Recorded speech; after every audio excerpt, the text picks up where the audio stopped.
Bismillahirrahmanirrahim. Assalamualaikum warahmatullahi wabarakatuh. Selamat pagi buat mahasiswa yang mengikuti kuliah kimia medisinal pada pagi hari ini. Pada kesempatan kali ini saya akan menerangkan tentang pendahuluan yang kemarin juga saya sudah terangkan, pendahuluan tentang kimia medisinal. Apakah ilmu kimia medisinal itu?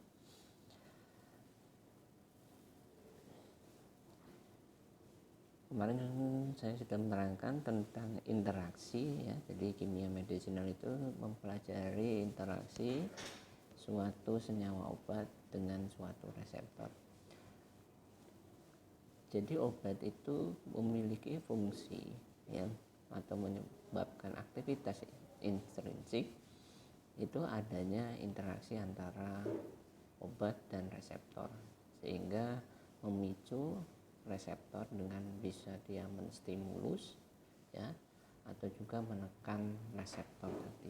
Nah, reseptor tadi itu yang bertanggung jawab terhadap aktivitas farmakologi atau biologi yang terdapat di dalam tubuh. Jadi berpengaruh. Jadi obat itu bisa berkaitan langsung dengan reseptornya. Yang kedua adalah hubungan struktur. Jadi dalam suatu senyawa obat ada struktur kimianya. Jadi tiap senyawa obat strukturnya berbeda-beda antara senyawa A, B, dan C ya.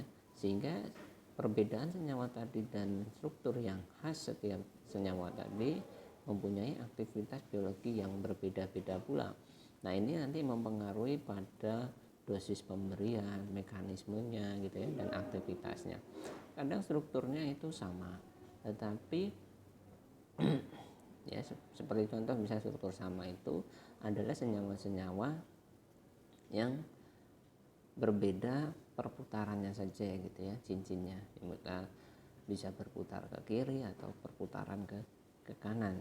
Itu sudah mengakibatkan perbedaan aktivitas biologik ya. Nah, ini macam-macam ya di sini obat yang kita akan pelajari ya pada perkuliahan ini nanti. Ya. Apa materi yang ingin kita peroleh dari mahasiswa? Intinya mahasiswa itu tahu gitu ya, tahu apa yang terjadi interaksi antara obat dan reseptor dan bagaimana hubungan obat tadi yang punya struktur tadi dengan aktivitas biologis. Jadi yang menentukan di sini adalah strukturnya ya. Jadi struktur, terutama struktur khas dari senyawa obat itu mempunyai aktivitas biologis yang berbeda-beda dan khas. Biasanya kalau dia aktivitas strukturnya khas ya, itu mempunyai dosis yang lebih kecil dan mempunyai tingkat toksisitas yang tinggi pula gitu ya. Ini materinya, nanti kita bahas tentang pendahuluan, metabolisme obat ya, atau reseptor dulu, terus sulfonamid, antibiotik, obat kanker, kardiovaskuler, dan diuretik ya. Setelah itu UTS, histamin, analgetik, steroid, adrenergik, kolinergik stimulan, dan obat depresan. Ini buku acuannya ya, silakan Anda membaca ya, boleh di sini, atau Anda download dalam bentuk e-book ya, saya punya juga e-booknya. Nanti boleh saya kasih linknya. Nah, syarat perkuliahan ini ya, mengikuti kehadiran kuliah minimal 75%, masuk sesuai kelas ya. Nanti kelasnya ini kemarin ada sesuatu, jadi pakai video YouTube saja. Untuk berikutnya mungkin kembali ke Google Meet atau pakai Zoom ya. Toleransi keterlambatan pada waktu perkuliahan yaitu kemarin sudah di awal adalah 15 menit saat kita mulai di awal perkuliahan. Misalnya jam 10 kita mulai ya. Nanti jam 10.15 gitu ya. Nah, itu contoh saja ya perkuliahannya. Nah, di sini kimia medisinal yaitu adalah ilmu pengetahuan yang mempelajari tentang penemuan ya. Jadi kita menemukan, setelah menemukan dikembangkan gitu ya. Setelah dikembangkan terus diidentifikasi apakah benar senyawa itu bertanggung jawab terhadap reseptor. Setelah itu baru dipraktekkan atau diinterpretasi dengan mencari mekanisme senyawa ya, tadi mekanisme aktif atau mekanisme kerja dari senyawa tadi. Apakah dia mempunyai efek sampingkah, apa dilihat dari toksisitasnya terhadap ginjal maupun ke hati. Terus bagaimana profil farmakokinetiknya, nah, itu dilihat pada tingkat molekuler saja. Jadi penemuan obat-obat itu bermula pada kimia medisinal. Tetapi sekarang ada pengembangan yang baru kimia medisinal, ya, jadi bisa mengirit, ya, penelitian ini menghemat sampai anggaran mencapai 40 sampai 60% dengan mengembangkan teknologi komputasi kimia atau kimia docking di sini. Jadi kimia docking ini adalah analisis pendahuluan untuk menentukan senyawa baru yang terdapat pada tanaman. Jadi hampir biasanya ya kok sekarang ini yang ada di tanaman-tanaman itu hampir bukan senyawa baru gitu ya. Pasti sudah ditemukan gitu ya. Jarang karena sama. Nah itu coba nanti Anda lihat ya, di situ ada ya di literatur, di library-nya, senyawa-senyawa mana yang baru, mana yang tidak, ya gitu ya. Nah itu bisa dilihat di situ ya. Nah kalau ini masih dengan cara yang konvensional gitu ya. Jadi analisis pendahuluannya dengan melakukan penelitian di awal ya. Kalau dengan komputasi ya, itu penelitian di awal dengan komputer ya. Jadi menghemat biaya. Apakah benar ya senyawa ini atau tanaman ini mempunyai aktivitas misalnya sebagai anti kanker ya, anti diabetik gitu ya. Nah itu bisa dilihat dan bisa dilihat sampai ke tingkat molekul ya, sampai ke tingkat reseptor gitu ya, antara reseptor dan obat ya. Nah kita bisa mengupload misalnya reseptor yang diinginkan dengan kimia komputasi ya, seperti kemarin penemuan obat buat COVID-19 itu ya, misalnya seperti pada tanaman jambu gitu ya, jeruk nipis itu ya, senyawa jambu ya, misalnya pada senyawa jeruk nipis ya, citrus histerik itu ada senyawa lupeol gitu ya. Nah itu diinteraksikan dengan reseptor ya, reseptor yang biasa dengan COVID itu reseptor angiotensin ya, reseptor atau ARB reseptor di situ ya, ACI ya, ACI inhibitor reseptor. Nah itu dikomputasikan ya antara reseptor tadi dengan senyawa tadi. Ya mungkin ada satu tanaman senyawanya banyak, itu bisa diikatkan dengan suatu reseptor dengan komputasi, di mana reseptor tadi yang sudah divalidasi dengan berbagai metode komputasi ya, ada berbagai macam metode di situ ya. Itu bisa dilakukan. Setelah itu memberikan efek gitu ya, dengan ikatan, misalnya ikatan di mana ikatannya menjadi nilai yang paling kecil gitu ya. Jadi min itu min 100, min ya. Dari min 1 sampai 100 itu ada min 99. Nah, itu nilainya semakin kecil ya, atau nilai minnya semakin besar, berarti ikatan yang terbentuk itu semakin kuat. Dengan anggapan kalau ikatannya semakin kuat, jadi obat dan reseptor tadi itu berikatan kuat sehingga menimbulkan efek yang lama gitu ya. Sehingga nanti kalau seperti virus itu ya, dia akan merusak pola dari regenerasi virusnya tadi, sehingga tidak dapat menstimulis dari reseptor tadi ya, sehingga nanti terhalangi pula seperti itu ya. Kalau di sini ya lama kita harus mengisolasi dulu, jadi mengujikan suatu tanaman mempunyai aktivitas farmakologi. Setelah itu diketemukan tanaman tadi ya, bisa dengan bentuk ekstrak ya, dengan berbagai pelarut yang berbeda, diujikan semua ya dengan aktivitas biologi. Di antara itu mana yang lebih poten ya, atau potensial digunakan sebagai obat itu ya. Setelah itu diambil salah satu ekstraknya tadi ya, tanaman tadi, itu dilakukan isolasi atau pemurniannya. Biasanya dari tahap vaksinasi dulu baru tahap isolasi. Kalau udah dalam bentuk isolat berarti itu ada senyawa murni ya. Senyawa murni itu berarti senyawa tunggal di situ. Nah, senyawa tunggal itu yang diperoleh itu diidentifikasi senyawa apakah ya. Nah, itu banyak sekali metodenya. Secara analisis kualitatif saja sudah cukup gitu, untuk melihat struktur senyawanya. Anda bisa melihat struktur senyawa dengan spektra IR, ANMR atau CNMR, atau dengan massa selektif detektor ya. Nah, itu bisa dilihat di situ. Nah, nanti diubah dengan 3 dimensi strukturnya. Nah, ini diujikan. Kalau struktur senyawanya sudah dapat rumus molekulnya, Anda bisa melakukan sintesis ya. sintesis dengan cara mengelusidasi struktur tadi yang dipecah kembali menjadi rangkaian-rangkaian senyawa yang lebih kecil. Nah, rangkaian-rangkaian senyawa yang lebih kecil tadi bisa Anda peroleh untuk sebagai bahan starting material atau bahan dasar pembuatan suatu struktur senyawa, ya. Nanti dari struktur starting material itu ada syaratnya macam-macam starting material. Nanti kalau Anda mempelajari tentang rancangan obat gitu ya, starting material tadi bisa digunakan enggak, terus syaratnya gimana, murah atau tidak, dapat diperoleh seperti itu ya, sehingga nanti bisa menekan pada hasil akhir produksinya. Tetapi tidak semua hasil sintesis itu sesuai gitu ya.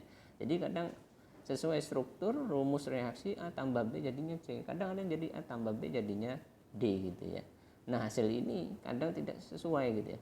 Tetapi ada kebijakan lain juga ya. Dari hasil D tadi itu diujikan lagi gitu ya hasil sintesisnya dengan aktivitas biologiknya tadi. Nah, itu bisa dituliskan di situ, diujikan. Misalnya pertama ekstraknya bagi antidiabetik, ternyata diujikan antidiabetik enggak bisa gitu. Tetapi dengan diujikan dengan senyawa kanker, oh potensial. Itu banyak sekali yang terjadi seperti itu. Nah, seperti itu baru bisa dilakukan. Ya, seperti ini. Nah, setelah ketemu ya, baru dihubungkan struktur senyawa tadi. Bagaimana mekanisme kerjanya terhadap reseptor, ya. Itu bisa dilakukan secara in vivo maupun in vitro gitu. In vivo misalnya dengan komputasi ya. In vitro dengan komputasi, in vivo-nya mungkin dengan pada hewan uji gitu ya. Diujikan, dilihat strukturnya ya, struktur mekanismenya dilihat dari reseptor yang ada di dalam tubuh hewan uji tadi ya, seperti itu. Nah, setelah itu baru mengembangkan rancangan obat ya. Jadi harus dibuat rancangan obatnya ya. Nah, ini baru diperolehlah suatu molekul tadi ya, senyawa terdapat.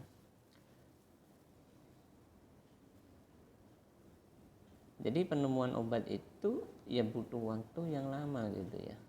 Bisa sampai 5 sampai 10 tahun, bahkan sampai 20 tahun gitu ya. Dan hak patennya juga sama juga, panjang sekali gitu ya. Nah, Indonesia belum sampai ke situ ya, baru sedikit ya penemuan obatnya. Terutama obat-obat Indonesia adalah obat-obat impor kebanyakan ya. Jadi bahan baku itu dibeli dari luar ya, terutama obat-obat COVID ini ya. Nah, ini obat-obat dari luar semua ya, makanya tidak ada penemuan obat baru tentang COVID. Dan mungkin nanti 10 tahun kemudian, 20 tahun baru ketemu obatnya ya. Pas sekarang dia memakai obat-obat anti viral yang sudah ada di pasaran ya, seperti obat-obat HIV itu ya, terus influenza gitu ya, yang sudah ada dikombinasi dengan obat-obat lain atau dengan antibiotik sehingga memiliki kinerja efek yang lebih tinggi ya apabila obat itu dikombinasi. Ya, cara amannya apa untuk pengobatan ini? Ya mengobati gejala-gejala saja yang timbulkan ya pada penyakit COVID itu ya, sehingga dapat menyembuhkan. Paling yang bisa ditemukan pada awal ini adalah vaksinnya ya, tapi vaksin juga tidak potensial untuk membunuh virus. Nah, dia virus tetap saja ada di dunia ini ya, sampai cucu-cucu kita gitu ya. Nah, untuk menghubungkan kimia medisinal di sini ya, banyak sekali cabang ilmu yang butuh atau dasar dari mempelajari ilmu ini gitu ya. Terutama ilmu kimia, biologi, farmakologi ya, mikrobiologi ya, dan ada juga formulasi ya, sampai farmasetika ya, maupun biofarmasi dan patologi gitu ya, karena itu saling memperkuatkan. Jadi kimia medisinal itu ilmunya awal orang untuk menemukan senyawa baru dari obatnya. Jadi kalau tidak ada ilmu kimia medisinal, tidak ada senyawa-senyawa obat baru ya. Ya, jadi senyawa obat itu ditemukan berdasarkan ilmu tadi, dan itu saling bersinergi ya, terutama nanti pada saat obat itu ditemukan strukturnya, aktivitasnya sudah tahu, mekanismenya sudah tahu, tetapi kepentokannya dia kan permasalahannya di formulasi katanya. Jadi formulasi dibuat sediaan misalnya sirup, tablet, kaplet ya, atau sediaan injeksi di situ. Nah, itu mempengaruhi juga kan di situ ya. Kadang pada misalnya pada tablet ya, pada pelepasan tablet di dalam tubuh dia akan mengalami percepatan apa enggak gitu kan pada waktu disolusi di dalam tubuh. Jadi ada proses absorpsi, distribusi, metabolisme, dan ekskresi di situ. Apakah obat itu pada proses absorpsi dia terabsorpsi sempurna atau tidak gitu kan? Nah, apakah dia terikat kuat dengan zat pengisi pada suatu obat tadi kan? Gitu. Nah itu pertanyaan lagi gitu ya. Nah itu harus dilihatkan juga bentuk partikelnya juga itu mempengaruhi ya. Jadi senyawa aktif itu antara bentuk partikel senyawa aktif itu sendiri dan partikel zat pengisi dan pengikat itu harus diperhatikan juga pada saat pembuatan formulasi. Apabila partikelnya berbeda, satu berbentuk kristal ya, satu berbentuk serbuk gitu ya. Apabila direaksikan, mungkin dia menjadi polimorf kan gitu ya. Kalau polimorf terjadi penurunan titik lebur gitu ya, sehingga nanti serbuk tadi menjadi higros gitu ya. Nah itu nanti mempengaruhi pada sediaannya gitu ya, sehingga nanti kemungkinan mungkin zat aktif itu mudah rusak atau juga terikat kuat dengan zat pengisi tadi, sehingga tidak akan termetabolisme sempurna di dalam tubuh dan tidak akan menimbulkan efek yang bagus gitu ya, sehingga efek yang diberikan hanya sedikit gitu ya. Nah, pada awalnya dulu kalau kita lihat di sini ya, penemuan itu memang penemuan obat diperoleh dari bahan-bahan alamiah ya, baik dari tanaman maupun dari hewan. Contoh yang paling banyak adalah hewan, tapi yang dari tanaman ya, yang hewan itu contoh pada insulin ya. Insulin itu diperoleh dari hewan itu ya. Seperti ya insulin dari kuda gitu ya, diambil dari hewan kuda ya. Nah, itu dari tanaman. Dari hewan tadi ya. Nah, itu diperoleh karena yang mempunyai hormon insulin kan hewan ya. Ya. Makhluk hidup mamalia yang mempunyai. Nah, itu diperoleh dari situ. Nah, itu baru diisolasi, disintesis, dibuat sebagai obat diabetes ya. Nah, sekarang makanya dipertanyakan kehalalannya. Nah, tapi sekarang sudah dibuat secara halal ya. Dulu pakainya babi ya untuk pembuatan insulin ya. Sekarang pakainya sapi, prekursornya sehingga aman digunakan ya untuk penderita diabetes ya. Nah, dari bahan alam tadi ya saya sudah terangkan, itu diisolasi, diidentifikasi, setelah itu dibuat secara sintetik dengan elusidasi struktur, terus baru dibuat secara sintetik ya, terus baru diujikan dulu ya mekanismenya, strukturnya, molekulnya itu terhadap aktivitas biologi bagaimana. Nah, aktivitasnya sesuai apa enggak pada saat awal yang diinginkan gitu ya. Jadi penelitiannya sesuai apa enggak gitu ya. Takut kadang berbeda gitu ya, berbeda efeknya. Nah, contoh di sini ya, struktur senyawa yang bisa kita ketahui ya, yaitu ada senyawa yang mempunyai gugus fungsional. Jadi gugus utama itu atau gugus fungsinya ya, dan mempunyai aktivitas biologi yang sama. Jadi ada suatu gugus ya, misalnya senyawa A dan senyawa B mempunyai gugus yang sama ya, baik senyawa A dan senyawa B. Nah, itu biologisnya sama, aktivitas biologisnya. Ya, contoh di sini sebagai antibakteri ya, sebagai antibakteri yaitu senyawa turunan fenol. Jadi dia mempunyai gugus hidroksi atau OH di situ. Nah, apabila ada senyawa yang mempunyai gugus hidroksi atau gugus OH di situ, atau juga disebut gugus fenol, yaitu cincin aromatis yang berikatan dengan gugus hidroksi. Nah, contohnya senyawa hexaklorofen, kresol ya, egenol ya, timol ya. Nah, ini senyawa polifenol dan terpenoid di situ ya. Nah, ini mempunyai gugus hidroksifenol ya. Kalau Anda menemukan senyawa seperti ini strukturnya, senyawa ini cenderung mempunyai antibakteri yang kuat, jadi anti mikroba ya. Anti mikroba itu tergantung dia amankah diminum atau cukup di luar kan, sebagai antiseptik gitu ya. Nah, kalau hexaklorofen, kresol, egenol ini dan timol ini dia sebagai antibakteri, tetapi antibakteri yang di luar ya. Kalau di dalam itu sangat-sangat toksik digunakan. Makanya biasanya cenderung senyawa-senyawa seperti ini ya digunakan sebagai obat luar atau sebagai antiseptik atau desinfektan ya untuk membunuh bakteri, karena sifatnya yang sangat kuat gitu ya. Jadi dia merusak langsung ke dinding sel dari bakteri tadi gitu ya. Nah, ke tubuh ya juga rusak sel-selnya juga kan gitu ya. Seperti itu. Yang kedua adalah obat-obat golongan sulfonamida ya. Ya, sulfonamida itu juga sama, dulu terkenal obat trisulfa ya. Jadi kayak orang flu mata dulu kasih obat sulfa ya, ya karena virus ya, disebabkan antibakteri warna bulu mata karena virus juga.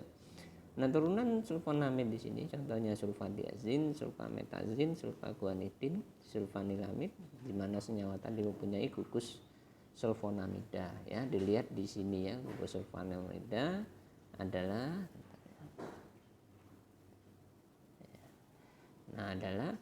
suatu senyawa di sini kalau kita lihat ya. Nah, ini adalah gugus sulfonamida ya. Nah, sulfon yang berikatan dengan suatu amida ya. Nah, ini disebut gugus sulfonamida.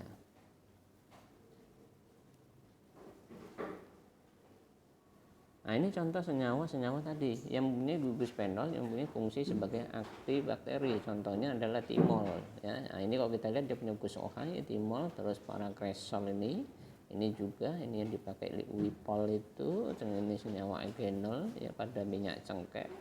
Nah, itu ya. Nah, ini juga hexachlorophene ya. Ini juga punya gugus OH di sini ya, atau gugus fenol. Ini yang berkhasiat sebagai antibakteri. Nah, ini turunan sulfonamid gitu ya. Kalau kita lihat turunan sulfonamid, dia punya gugus sulfonan amida di situ, makanya disebut sulfonamid gitu ya. Ya. Nah, sulfonamid di sini ya, sulfonamid ini yang berbeda adalah gugus substituennya saja ya, atau gugus fungsional cabangnya saja. Di sini alkilnya ada R1 dan ini ada R ya. Dikatakan alkil di sini R, berarti ini adalah senyawa alifatik, alkil dari alifatik, atau juga bisa aromatis ya, bukan senyawa asam karboksilat atau senyawa lainnya ya. Senyawa alkil di sini bisa di sini R-nya itu dalam bentuk, di sini kalau sulfonamid dia masih berikatan hidrogen ya, baik R dan R aksennya. Sedangkan sulfodiazin itu dalam bentuk ya suatu aromatis benzil dan R1-nya adalah hidrogen. Sedangkan sulfaguanidin di sini ya, yang berbeda adalah R-nya ya, R-nya di sini dia suatu amin tersier ya. Nah, ini juga R-nya. Jadi untuk R aksennya tetap dia dalam bentuk senyawa hidrogen ya. Nah, yang membedakan adalah rantai dari R-nya tadi ya, dalam bentuk aromatis maupun dari hidrogen sendiri. Nah, ini yang menyebabkan senyawa ini mempunyai potensial efek aktivitas biologinya berbeda-beda. Baik sama-sama sebagai antibakteri, tetapi lebih kuat yang mana dia menimbulkan efek tergantung dari cincin R-nya ini berikatan dengan senyawa apa. Ya. Terus yang pertama tadi adalah gugus fungsional yang sama tetapi memiliki aktivitas biologi yang sama. Kalau ini kita membahas tentang gugus fungsionalnya beda tetapi aktivitas biologinya sama gitu ya. Nah, contoh di sini adalah senyawa anestesi sistemik. Ya, jadi anestesi itu biasanya disebut obat bius. Jadi obat bius itu ada lokal maupun sistemik ya. Nah, ini sistemik ini yang bisa menyebabkan orang pingsan total ya, jadi tidur gitu ya. Kalau lokal itu cuma di bagian satu saja, misalnya di bius ya, misalnya bagian tangan ya, yang tidak terasa ya di bagian tangan. Kalau ini sistemik ya, jadi anestesi sistemik, jadi semua. Ini contohnya ada senyawa ether, halotan, siklopropan maupun tiopental ya. Itu anestesi sistemik, tetapi strukturnya berbeda. Sedangkan yang kedua adalah kita membahas tentang analgesik dan antipiretik ya. Nah, ini senyawanya adalah metampiron, asetosal, asam mefenamat, asetenamat. Strukturnya berbeda tetapi dia merupakan adalah analgetik non steroid atau NSAID ya. Fungsinya sebagai analgesik maupun sebagai antipiretik. Ada juga sebagai obat diuretik ya. Diuretik itu pelancar buang air kecil gitu ya, obat diuretik ya. Fungsinya untuk melancarkan buang air kecil sehingga terjadi penurunan tekanan darah ya, sehingga tensi darah menjadi turun. Nah, di sini adalah golongan merkuri organik maupun golongan tiazid atau hidroklortiazid ya. Biasa pada penderita jantung maupun hipertensi diberikan obat ini.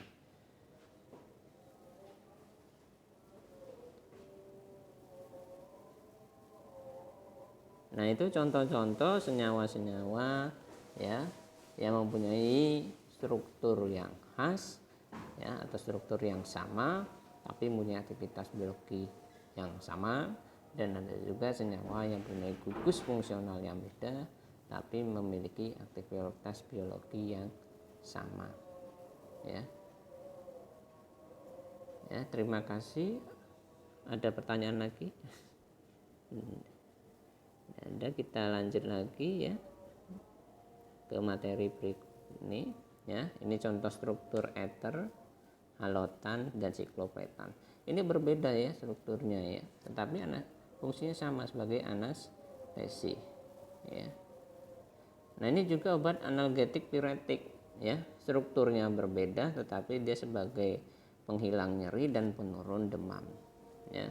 Diuretik ini ya, hidroklortiazid dia punya gugus sulfonamid, dia malah gugus sulfonnya ya, sedangkan merkuriklorid dia mempunyai gugus HgCl ya, merkuriklorida itu sendiri.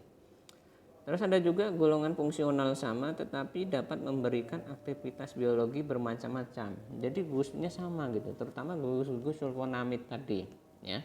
Kayak tadi ya, anti malaria ya, sulfadoksin itu di samping dia sebagai antibakteri, dia sebagai obat malaria gitu ya. Dapsona atau acetosulfon sebagai obat lepra. Diuretik tadi hidroklortiazid maupun acetazolamid itu strukturnya sama, punya gugus sulfonamid tapi fungsinya dia cenderung ke diuretik kan gitu ya. Terus petazol dan sulfametazon sebagai antibakteri. Terus ada senyawa diabetik yaitu tolbutamid ya, clopropamid contohnya kayak glibenclamid itu, nah itu sebagai anti diabetes, itu punya gugus sulfonamid gitu ya. Jadi gugus sulfon itu kalau struktur R-nya saja yang diubah berbeda, itu mempengaruhi fungsi aktivitasnya gitu ya. Jadi senyawa-senyawa aslinya yang ditemukan itu cuma mengubah gugus R dan R aksennya. Gugus utamanya utuh tetapi gugus R-nya itu berbeda-beda sehingga mempunyai aktivitas biologik yang berbeda-beda pula gitu ya. Nah, coba contoh di sini adalah sebagai tadi sulfodoksin ya, sebagai anti malaria. Sedangkan anti diabetes adalah tolbutamid yaitu glibenclamid, clopropamid ya. Nah, itu sebagai obat anti diabetik. Sedangkan diuretik seperti acetazolamid maupun hidroklortiazid ya, itu atau HCT. Nah, itu yang berbeda adalah pada R-nya ini kan gitu ya, R aksennya saja gitu ya. Contoh di sini untuk R aksen di sini ya, tolbutamid ini cenderung mengandung isobutil ya. R-nya yang berubah di sini tolbutamid dan clopropamid itu, sedangkan R-nya dia punya ikatan metil, sedangkan clopropamid dalam bentuk halida yaitu dipakai adalah klorida, ion klorida. Acetazolamid seperti itu juga ya.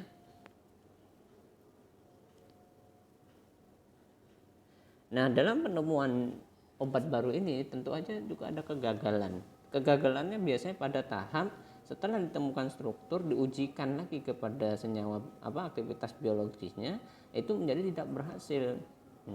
Kenapa tidak bisa berhasil? Karena sistem tubuh kita itu adalah sistem biologis yang kompleks, jadi metabolismenya.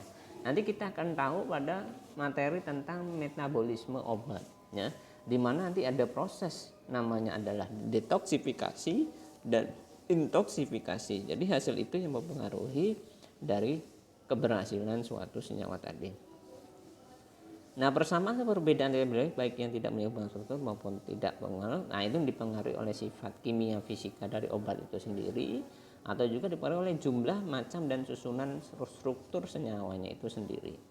Nah, dari itu kita dapat menyimpulkan untuk menjelaskan aktivitas biologis obat tadi dilihat dari sifat. Makanya kalau Anda lihat di farmakope ya, itu ada sifat kimia maupun sifat fisik dari obat tadi. Nah, itu yang mempengaruhi aktivitas biologik tadi.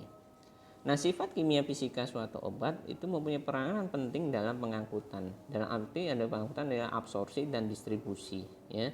Jadi obat masuk ke mulut mengalami absorpsi, setelah diabsorpsi ya pecah ya, bersifat berdasarkan sifat kepolarannya, terus didistribusikan ya ke dalam tubuh dan akan mengalami metabolisme di dalam tubuh baru dieskresikan. Nah, di sini peran penting adalah sifat lipofil molekul obat seperti kelarutan lemak atau air ya, sifat elektronik molekul obat seperti derajat ionisasi, nilai pH dilihat dari pKa dan pH-nya ya. Terus peran penting dalam interaksi dia obat ya dengan reseptor ya. Nah, ini apakah dia berikatan pada permukaan reseptor, apa dia berikatan pada intrasel atau di dalam cairan reseptor ya. Itu biasanya kalau dalam cairan adalah obat-obat yang bersifat nonpolar atau lipofil. Kalau yang di bagian membran adalah obat-obat yang bersifat lipofil hidrofil. Lalu di sini dipengaruhi oleh tipe ikatan ya. Ikatannya apakah dia dalam bentuk hidrofob kah? Apakah dia dalam bentuk kovalen kah? Apakah dalam bentuk ikatan van der Waals kah? Dan itu macam-macam. Semakin kuat ikatannya, semakin kuat juga obat itu memberikan efek yang cukup lama gitu ya.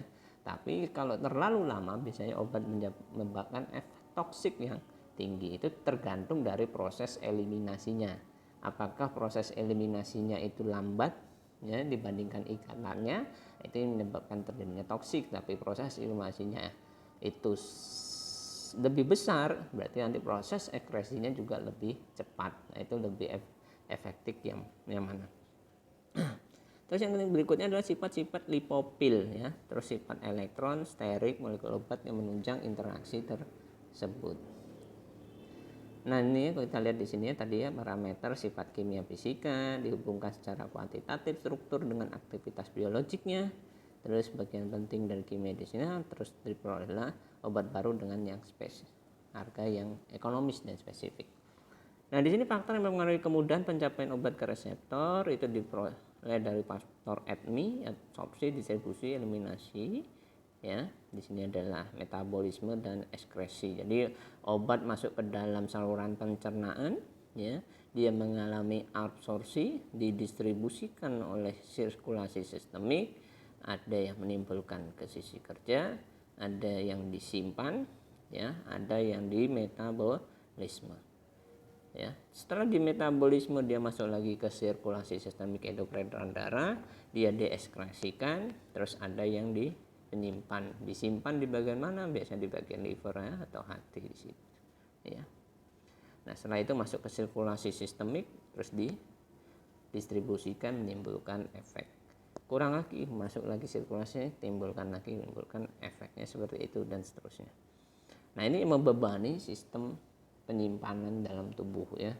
Jadi hati-hati obat-obat yang terlalu banyak tersimpan di dalam tubuh. Nah, ini yang menyebabkan toksiknya lebih tinggi.